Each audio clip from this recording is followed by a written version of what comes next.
বসে পড়েছি আজকে দুপুরের খাওয়া দাওয়া নিয়ে। আজকে দুপুরে কিন্তু জবরদস্ত খাওয়া দাওয়া আছে।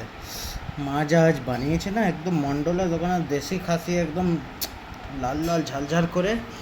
আর আছে এই দুপুরে ভাত।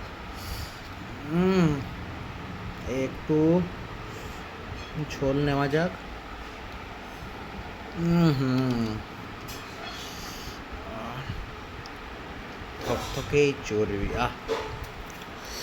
এই চর্বিতে দিবানি। আহ আহ আহ একদম রসগোল্লা পুরো একদম। এমনি করে মেখে একটু চর্বিটা দিয়ে না। হুম,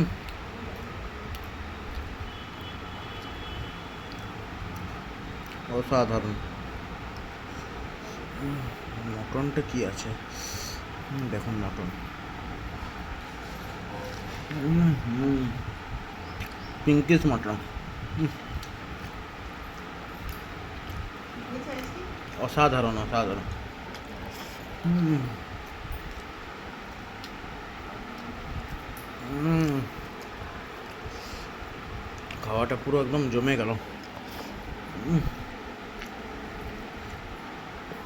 আহা, বন্ধুরা ফলো করে দিবেন, আরও ভালো ভালো রেসিপি আপনাদের কাছে নিয়ে আসবো।